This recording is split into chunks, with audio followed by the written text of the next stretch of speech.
Hi, this is R.A. Sweeney here to bring you another excerpt from the book Praying with the Writings, which is part of the Praying with the Bible series. This excerpt is from Lamentations chapter 5. The way this prayer is designed is really interesting. If you read the words, you cannot help but grieve over the state of God's chosen people. But diving in one step deeper, the sorrow grows. It's set up as if the words demonstrate a shallow level of the tragedy that had befallen Jerusalem, and the design captures it from a deeper and another angle. It's pretty impressive. If you read through the poem, the last in the book of Lamentations, you expect the poem to turn. Many of the poems of lament in this book and in Psalms follow that pattern. They begin with an outpouring of sorrow, only to turn into remembrance of God's goodness. Of course, some do not. I think of Psalm 137, which has to be the darkest poem in the Bible. After 6 verses of sorrow, verse 7 begins with a plea to God to remember their distress. This makes you think that the tone will turn around. Then the poem ends with 2 statements of blessing, which again make you think the tone is turning around. But those 2 statements are, "Daughter of Babylon, the cruel bully.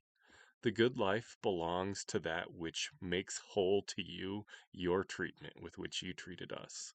The good life belongs to him who seizes and dashes to pieces your babies upon a rock."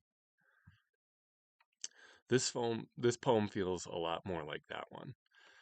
This prayer has 18 verses of lament in it before it looks like it's going to turn. Verse 19 has the remembrance of God's sovereignty and power. But rather than humbling himself and asking for forgiveness, the lamenter almost taunts God. The last verse in the entire book of Lamentations is a jab at God's trustworthiness. God made promises to Israel and committed himself to the descendants of Abraham for all time. This last line basically tells God to fix things for them unless he wants to admit that he isn't trustworthy. That should be uncomfortable for you to read, but it should also move our pity. Jeremiah is likely the person who wrote this prayer, and for him to reach this point just goes to show how broken these people were and the amount of sorrow they were experiencing. Just like in Psalm 137, you can excuse the irreverence and the unrighteousness because you can feel the poet's grief underlying it all. But the really sad part comes earlier in verse 7. This little phrase should sound familiar. In Jeremiah 31, God spoke to Israel through Jeremiah about this very idea, and God did not love this saying at that time, before the siege of Jerusalem. Then, in Ezekiel 17, contemporary to Jeremiah, we learn that this saying had made it all the way over to Babylon with the exiles. God was critical of this saying at that point, too. Here in Lamentations, we see that Jeremiah, assuming that the historical attributions of this book to Jeremiah are correct, forgot his own words and continued this saying.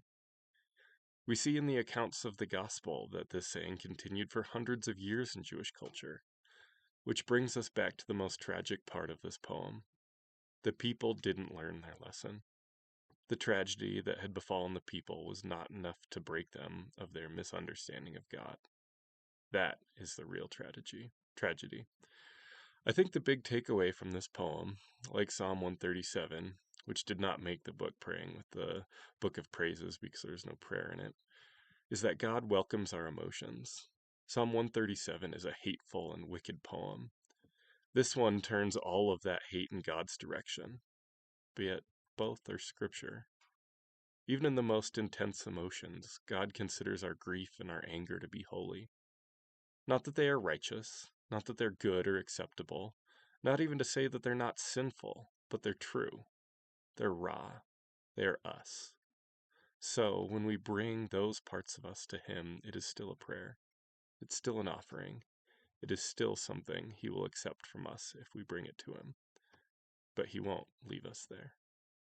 So that's Lamentations chapter 5 from the book Praying with the Writings. I hope it was a blessing, and I'll see you again next week. Thank you.